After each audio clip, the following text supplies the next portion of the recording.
Hello friends, it's me Alfredo. Today we're gonna be replacing the front struts on this. This is a 1998 Chevrolet Camaro. So just let's get to it. Now, I think one of the hardest part I've seen so far is just to take the bolt from the top. You see, I already took these two. Those are bolts, and then these two are nuts.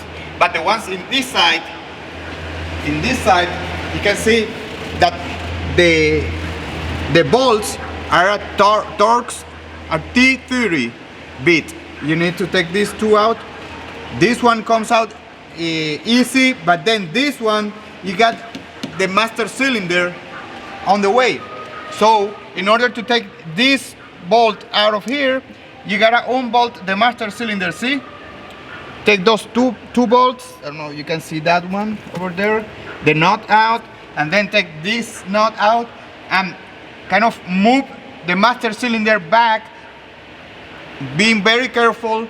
You don't want to bend this because you don't have to take the brake lines out of the master cylinder, but you gotta move it forward, being very careful that these lines don't bend or break or something. Okay, so I already took these two. Now I'm gonna take the nuts this side, not that side. I'm gonna lift the car up and then start working on the strut itself from the bottom. Okay, now we got all the nuts and the bolts out. Now I'm gonna lift the car up and start working my way from the bottom to the struts.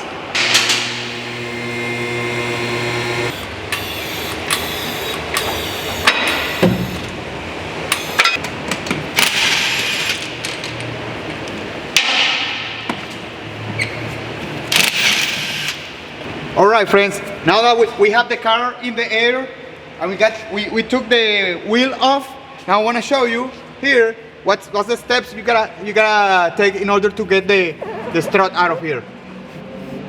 First thing you want to do, you want to disconnect the sway bar link right here.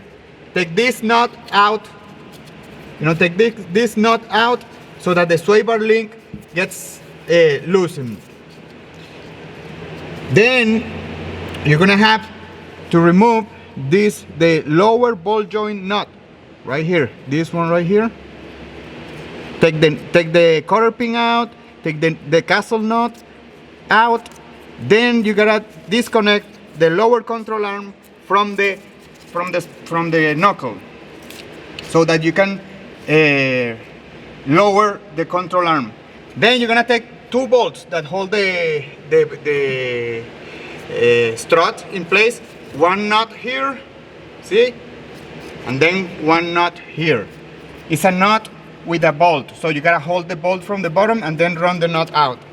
And then you can easily just slide out the strut. So, okay friends, wanna show you, we almost got everything apart, but at the end, we had to take the tie rod, the tie rod apart just to make it easier. Another thing that we found, helpful is, you see this connector right here?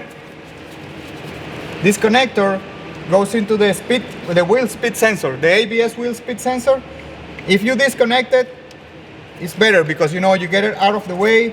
It's less probable that you're gonna be having any kind of issues down the way, like breaking the ABS wheel speed sensor. What else did we do? Well, we broke this apart from the ball joint and took the bolts from the strut. Now we are ready to take it out. Now let's see how this goes.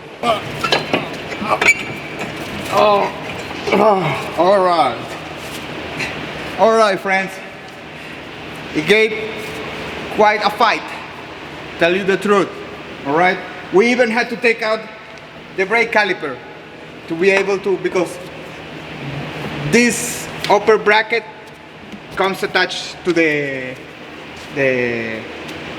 strut, but here it is. Okay friends, now we have you can see we have the strut all in position. with the upper control arm, you know, bolted down in the lower control arm. We got everything back with new cotter pins, like the tie rod end. You can see over here the lower ball joint in the back. Lower ball joint. I gotta put the, let's see. I'm gonna put new sway bar links.